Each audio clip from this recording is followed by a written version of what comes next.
Hello, everyone. I am Pia Renada. Welcome to Rappler Talk. Our guest today is Cleve Arguelles, who is a PhD fellow at the Australian National University and a lecturer at the La Salle University's Political Science Department. And we're going to talk about the recent development from PDP Laban, the ruling party, who is now trying to convince President Rodrigo Duterte to run for vice president in the 2022 elections. Thank you, Cleve, for joining us. Thank you for having me today, Pia. Okay, so let's get right on to it. No, we have a very interesting news from our political side, our political sphere. On May 31, the ruling party, technically the ruling party, PDP Laban, announced that they were going to convince President Rodrigo Duterte to run for vice president next year in the 2022 elections. And obviously, these things are still very fluid, right? We're still a year away from elections. A lot can happen in that time, but it's a big thing when we have the ruling party, PDP Laban, saying that they would already convince and endorse the vice presidential run of our sitting president, President Duterte, and even giving him free hand in choosing their standard bearer, their presidential candidate. So this is the first time we've seen a president, right? Parang their attempts to get him to run, slide down a position and run as VP for next year. And obviously, if ever Duterte decides to indeed parang respond to the urgings of his party mates, this will totally change our the landscape for the 2022 election. So siguro muna, Cleve, we can start with your initial thoughts. As a political scientist, when you heard PDP Laban announce this, what did you think? You're right about that, Pia. You're right to say that this is something new. This has never been done in Philippine politics. We know, of course, na parang our past Philippine presidents, they chose to run for local positions, diba? We've had President Estrada, who chose to run for mayor, actually won as mayor of Manila, and then we've had President Arroyo, who ran for a congressional for district representation or for legislative district, no. But this is something new. We've never seen this before, and because of two things, no. Una, we have a constitutional ban on the re-election of the Philippine president, and this is mostly because of our trauma during the times of the dictatorship, no, ni Ferdinand Marcos. So we don't want the president to have that incumbency advantage to use the power and resources of the office, no? For example, president restrained in terms of the use of executive power, diba? So imagine that a sitting president like President Duterte would also run for presidential position. But the difference is that this is the vice presidency and not exactly the presidency, and we can talk about that later. But also, second, this is something new because usually at this point in our election cycle, parang if if the sitting president already 1 year out, no, usually lame duck na sila, diba? They don't really influence that much. They don't really enjoy much political influence, no, and the people aren't really looking to them as a source of political capital. But President Duterte apparently is different from that kind of the usual trend in Philippine politics. We know that he enjoys more popularity than his predecessors at this point, at this period. And that's why, because we have these kinds of talks. What do you think it says about PDP Laban that they decided to convince Duterte to run for VP? I mean, as a strategy of a political party, do you think this is wise? And what does it say about them as a party? Of course, it's showing that PDP Laban, like any other ruling political party in the Philippines, no. So, for example, the Liberal Party before, no, that these are really huge coalitions, no, huge political parties. They actually don't really deserve the name political party in the traditional sense of the word, no?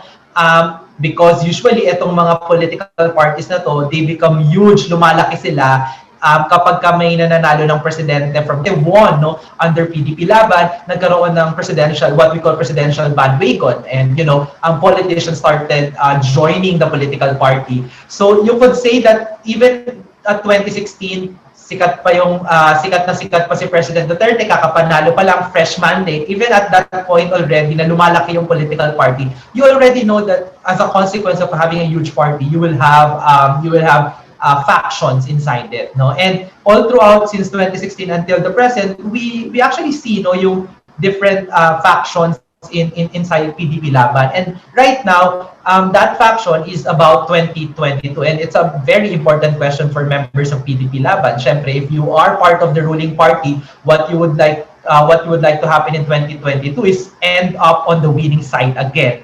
And of course, we know that the acting president of the party, Senator Manny Pacquiao, is also interested for a presidential run. So he is leading one of the factions in PDP Laban. And then there's another faction convinced that without Duterte as vice president and whoever will whoever will be selected as their presidential candidates, that they won't really be winning in 2022. So I think it would expose that kind of division inside the party, but it's a division that's been long there since the beginning of the Duterte administration.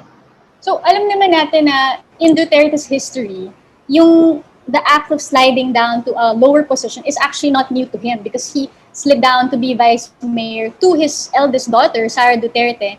But we also know na magkaiba yung vice mayor ng isang city dun sa vice president ng isang bansa. Like, for one thing, the vice mayor leads the sanggunian, di ba? And can actually even oppose the mayor in the sense that may control siya of the ordinances that get passed in the city. But the vice president, very limited yung powers niya. In fact, he or she can only get invited into the cabinet by the president. It all depends on the president, and there's thinking that spare tire lang yung vice president actually. So, hindi ba big risk ito na for Duterte to decide to run for vice president? What if yung kalaban niya yung manalo as president? Like, what could be the repercussions here? And is this a wise strategy given that there are so many possibilities that could happen to Duterte as well?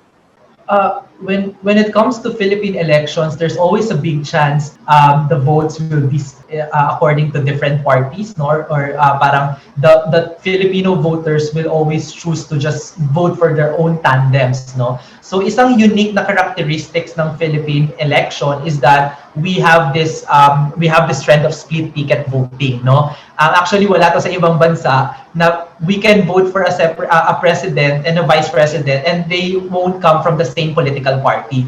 It's a bit, you could say it's a bit weird, no? In the sense that because you expect that the president, vice president will work together first, and secondly, because the vice president will assume the powers of the presidency once hindi na qualified yung binotong presidente, then you would assume that people would want the same, they would use the same criteria, they want the same programs as to who they voted for president. But that's not the case in the Philippines. And because of that, it's not 100% possibility that in 2022, for example, if Sara Duterte would run as president and then we have Rodrigo Duterte as vice president, na they will win as a tandem, no?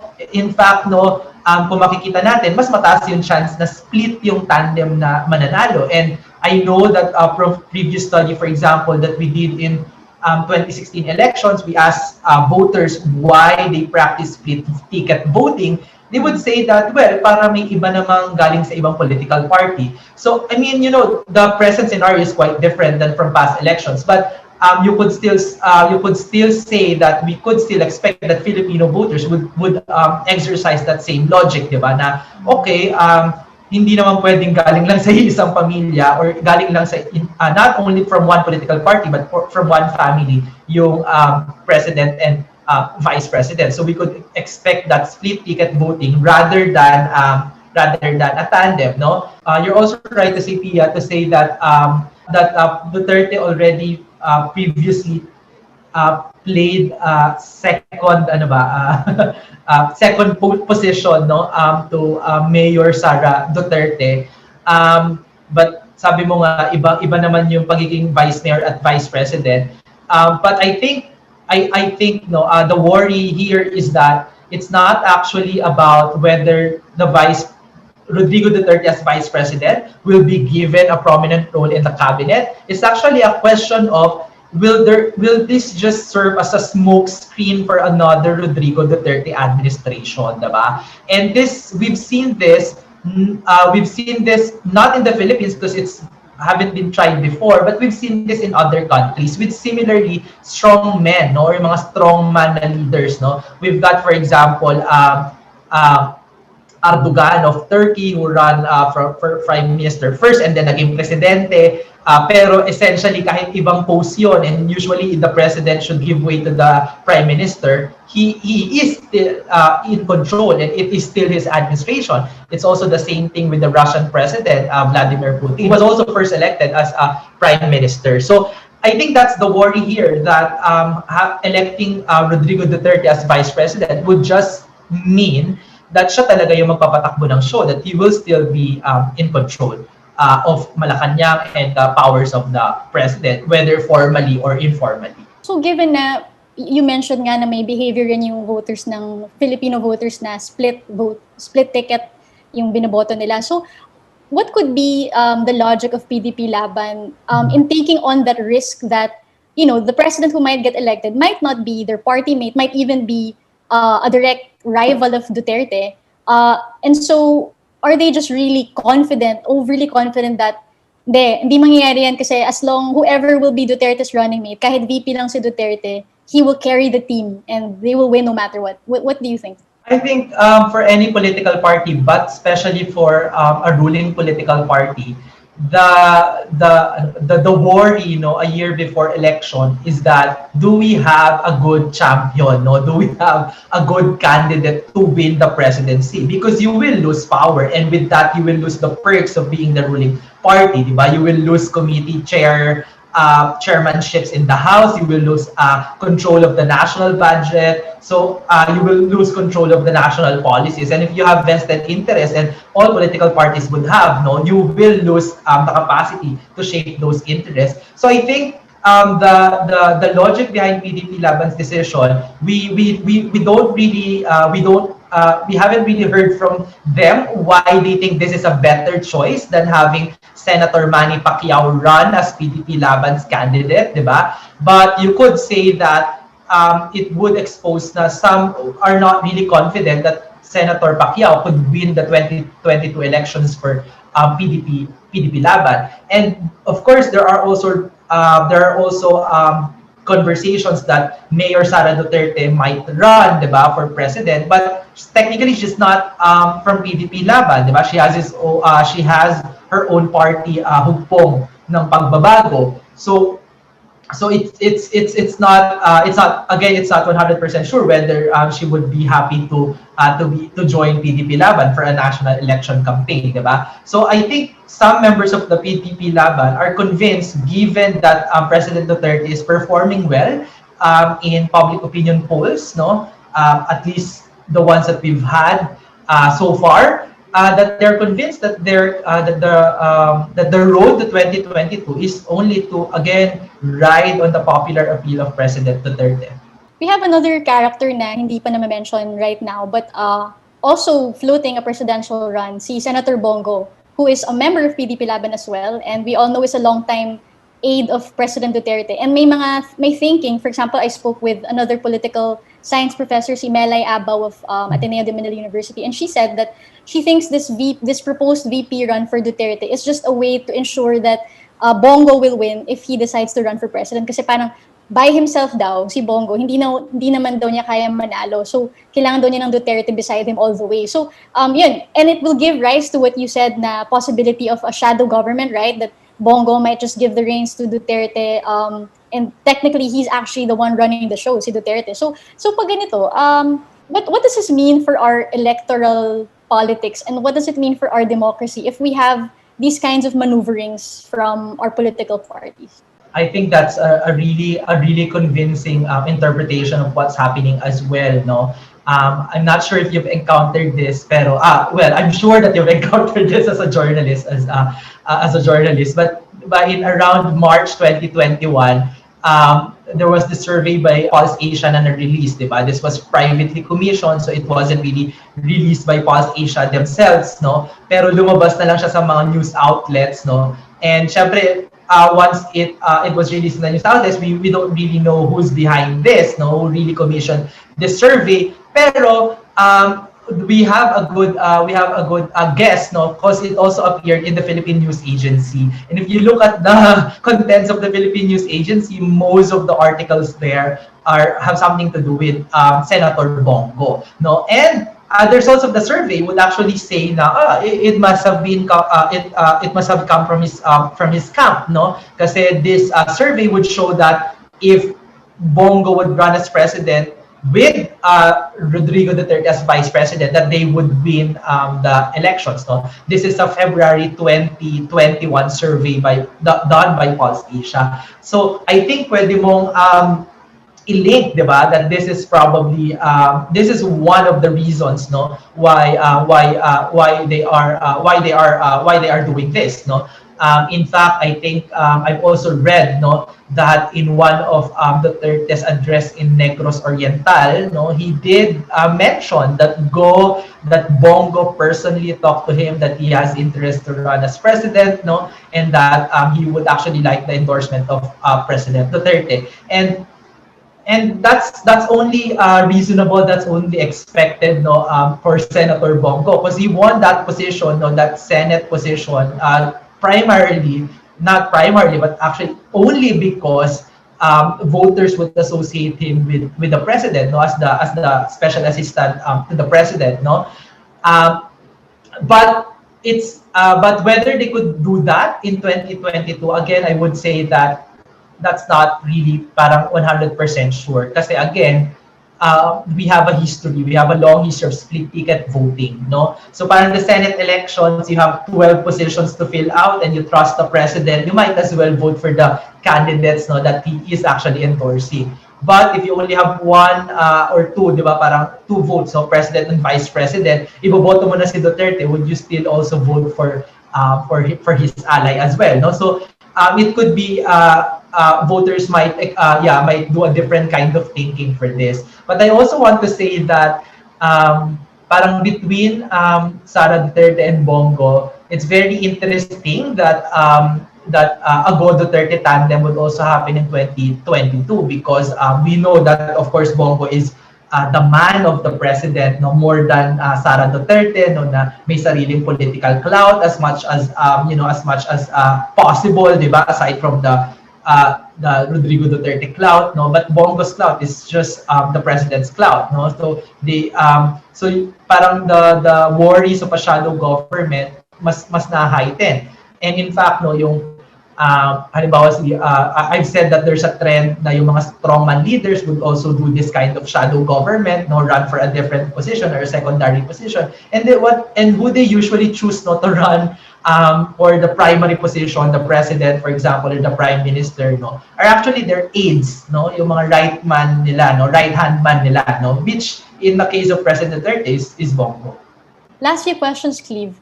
You mentioned yung lame duck, the phenomenon of being a lame duck president that you didn't see with President Duterte, and also in Rappler and other reporters, we do talk na parang nga, hindi naman siya lame duck in the normal sense of the word. Why do you think this is so? I mean, and maybe you can explain, I guess, muna to viewers, what does it mean to be a lame duck president and why you think Duterte is not a lame duck president despite having just a year left into his presidency? Yeah, the idea of having a lame duck president is that the closer you are to an election, the president loses the capacity to influence, no, yung plans ng mga politicians, no, and in fact to even run the government at all, no. So usually the national budget a year before the election, that's decided according to the parang mga new emerging coalitions for the next presidential elections. But in the case of President Duterte, that's not the case, no, because first, compared to his predecessors, no, the past Philippine presidents, no, hindi niya ine-enjoy yung parang rapid decline in popularity close to the next presidential election, and that's usually why Philippine presidents are lame ducks at this point, no, kasi either ayaw mong associate dun sa incumbent kasi hindi na popular, or wala naman na talaga silang resources then political capital, for example, no, to influence, no, yung next presidential elections. And in fact, no, halimbawa like in the case of President Arroyo na talagang sobrang negative yung popularity at this point, no, nung 2009, for example, di ba? Ay kiss of death na nga yung tawag, no, doon sa endorsement ng president. So you would want to avoid that, right? But again, in the case of Duterte, that's not what's happening here, no? And why? My thinking is that during the early days of the pandemic, no, there were parang signs that the president is going in that direction. Yung president's popularity is going in that direction. We've seen, for example, yung parang early days of the pandemic, and by this early days, I'm talking about the first, second quarter of 2020, no? Kung saan nag-start pa lang yung pandemic, and na kung saan na, you know, you've got some standout mayor saying, okay, we're not doing what the national government would like us to do, no? And that's happening in Metro Manila and also some parts of Visayas, for example, di ba? Halimbawa, yung balik probinsya ni Senator Bongo, na may mga provinces saying that, no, we're not accepting balik probinsya returnees, no? And then there were of course protests, diba? Even health workers were doing protests regarding the government's handling of the pandemic. So there were actually signs that okay, this might mean that the President Duterte will follow that trend, especially may pandemic na mishandled, that they weren't really able to handle properly. But unfortunately, despite the mismanagement, despite the mishandling of the pandemic, the crisis, the pandemic, in my thinking, turned out to be a gift, no, to the populist Duterte. Populists are really known to thrive during times of crisis, and unfortunately, the pandemic is a very very huge crisis for many Filipinos, no, and that meant that that the president, a populist president like Rodrigo Duterte, was able to take advantage of that, no. Parang, di ba, yung 2016 election wherein, how President Duterte won was to say that there is a crisis, no? May drugs na, it's all over the country. I am the only person who could solve this problem, no? Tapos tinatakot niya yung mga tao na, there will be killings, no? And some people are anxious, of course, because, ang dami ng drug addicts, right? So this combination of use of fear and anxiety. And of course, during the pandemic, that's still what most people would feel, di ba? What would happen to me? Wala akong trabaho, no, etc.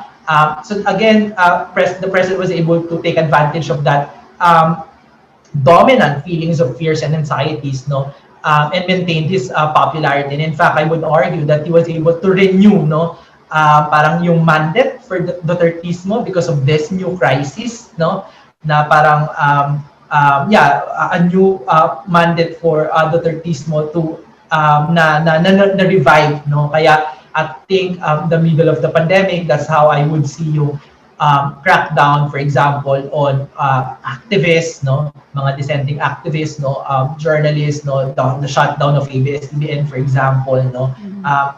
So and another proof that and another proof that the president is not laying back, at this point, is that he's at the center of conversations, no, sa 2022 elections, and that's really unusual as well. So last question, Cleve. Given you were saying that he's still very popular, hindi siya lame duck, very influential pa rin siya at this moment, and yun nga, the proposed VP run, how do you think opposition will react now, given that it's possible that Duterte could entertain a VP run? I mean, on June 1, si presidential spokesman Harry Roque even said Duterte had said na when he was asked, will you accept the proposal of PDP Laban to run as VP? He was like, gagawin ko kung ano ang mabuti para sa bayan. So, di ba, parang mas nagiging open and more open sounding yung kanyang statements about running in 2022. So, if people, groups who want to challenge his leadership, right, opposition, how do you think they will react to this development? What is the strategy for them, given that we're holding also elections during a pandemic? No doubt may influence rin yung pandemic on people's mindsets. So, and then Duterte could just run as VP. So how would this change their strategy as if they want to take back Malacanang from Duterte? I think parang it's important to point out that Philippine democratic norms and institutions, they've suffered so much under the administration of President Rodrigo Duterte. And I think one of the things that will suffer again if you will be allowed to run as vice president candidate in 2022 is the spirit of the constitutional prohibition on re-election of the president. So I think it should be the first focus of the opposition to actually make sure that in the first place this won't happen, regardless if Duterte will win or not. The fact that he would be able to do this and he would be able to flagrantly violate parang the expected norms, no, and traditions in Philippine democracy, that would say a lot, no, about where we are at this point in terms of our democratic in terms of the quality of democracy in the Philippines, no. I know that parang the constitutional question is not really straightforward in this case because the constitutional prohibition is only for the president, no? But I think it's quite clear if you put it in the historical context why that prohibition is there, no? It's because of the trauma from the Marcos administration, no? And we know that in politics there is such thing as an incumbency advantage. If you put those things together, you know that the spirit is that they don't want the incumbent, no, again to take advantage of incumbency, no, and to abuse power, no, to win an election. And in fact, I don't even have to go back pala to Marcos. No, we've had this election, the 2004 election, no, ni President Arroyo, no, widely known, no, as very illegitimate, primarily because of the incumbency advantage there, no, the Hello Garci scandal, no. So you could still parang right now you see that right now, di ba, you see that hindi pa nga election yung president, you know, pagka merong mayor who would go against him, local government official, you would get a threat, no, and in fact there were also victims of killings, no, na unresolved killings, no, ng mga nag-o-oppose sa ng mga local mayors, no. So imagine that kind of scenario in 2022 and President Duterte running for vice president, for being in the ticket, no, and that would mean that all of these things could just happen as well, no. Aside from that, no, so parang I would say that the opposition should focus its energies on making sure that this won't happen, no. But if it will happen, that would mean that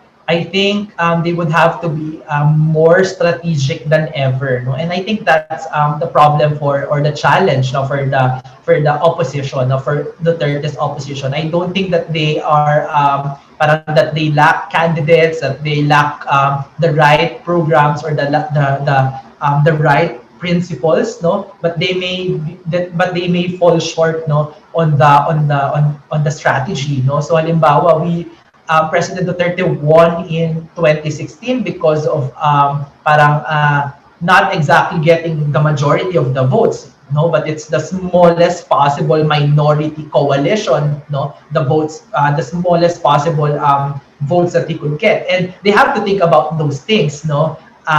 If they have to think about those things, no. How could they make sure that they will have the smallest minority possible, no, to be able to win the 2022 election? And in fact, I'm actually concerned, halimbawa, that Isang Bayan, which is now kind of like the biggest opposition coalition, they don't really have much electoral experience, no, at the parang if you look at who's running Isang Bayan, no, the conveners, for example.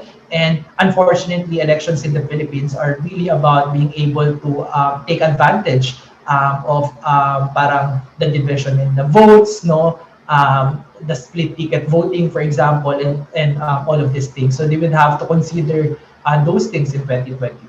All right, very interesting insights. Obviously, exciting times ahead. Thank you so much, Cleve, for joining us in Rappler Talk. Thanks for watching.